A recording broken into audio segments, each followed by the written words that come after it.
Hello everyone. तर आज आपण पाहणार आहोत डीप लर्निंग मधला एक महत्त्वाचा टॉपिक ज्याचं नाव आहे ड्रॉपआउट रेग्युलरायझेशन टेक्निक.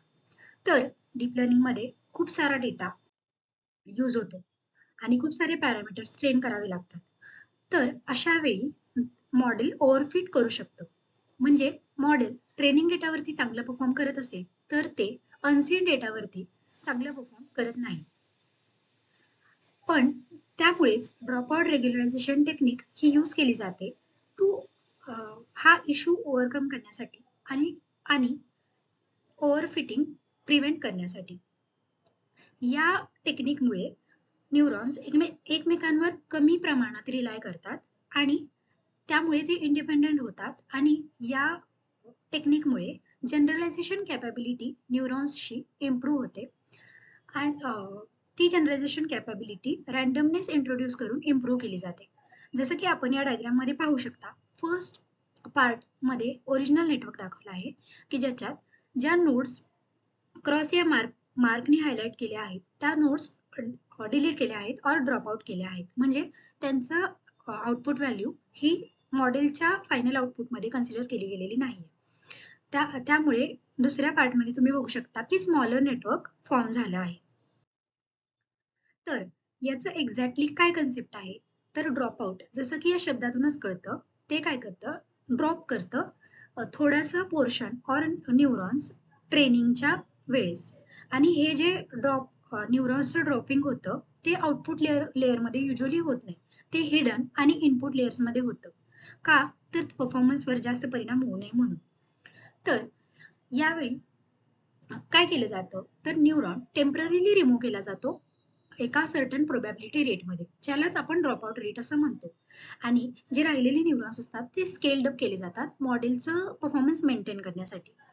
तर याच्यामुळे काय होतं, नेटवर्क लेस सेन्सिटिव्ह बनतं स्पेसिफिक न्यूरॉन वेट्सला. म्हणजे नेटवर्क स्पेसिफिक न्यूरॉन वेट्सवर डिपेंड करत नाही आणि यामुळे इंडिपेंडंट फीचर लर्निंग हे होऊ शकतं आणि न्यूरॉन्समध्ये एकमेकांवरचा डिपेंडन्सी कमी होते. तर एक्झॅक्टली हे ड्रॉपआउट टेक्निक कसं वर्क करतं हे आपण पाहूया.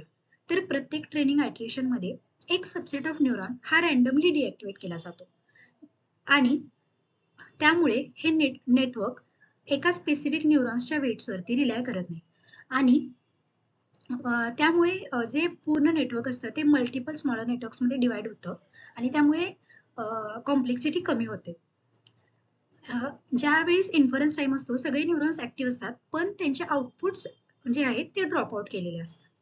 तर याच्यासाठी कोड आपण पाहू शकता की केरासमध्ये tf.keras.layers.dropout आणि रेटची व्हॅल्यू आणि पायटॉर्च मध्ये torch.nn dropout in bracket p हा कोड इम्प्लिमेंटेशन साठी यूज केला जातो.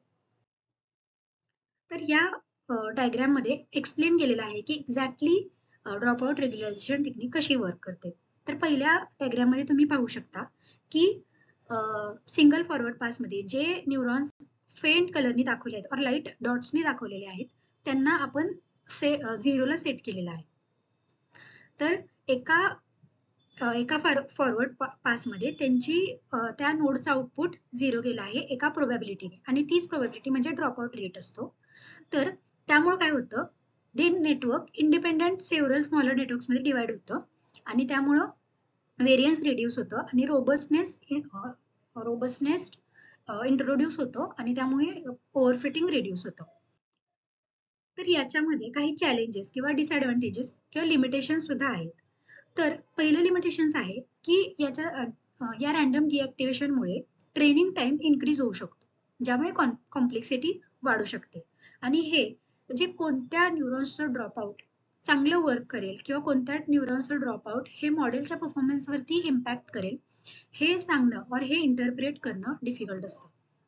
आणि याच्यासाठी careful hyper parameter tuning required असतं.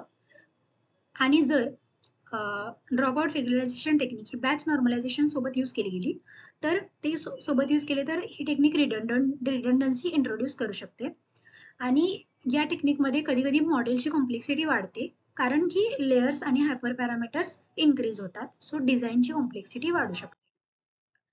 तर या प्रेझेंटेशनची समरी सांगायची म्हटली तर ड्रॉपआउट रेग्युलरायझेशन हे ओव्हरफिटिंग रिड्यूस करतं randomly disabling neurons during training. आणि रोबस्टनेस आणि इंडिपेंडंट फीचर लर्निंग हे प्रमोट करतं. तर टिपिकल ड्रॉपआउट रेट जो असतो त्याची रेंज 20% to 50% असते.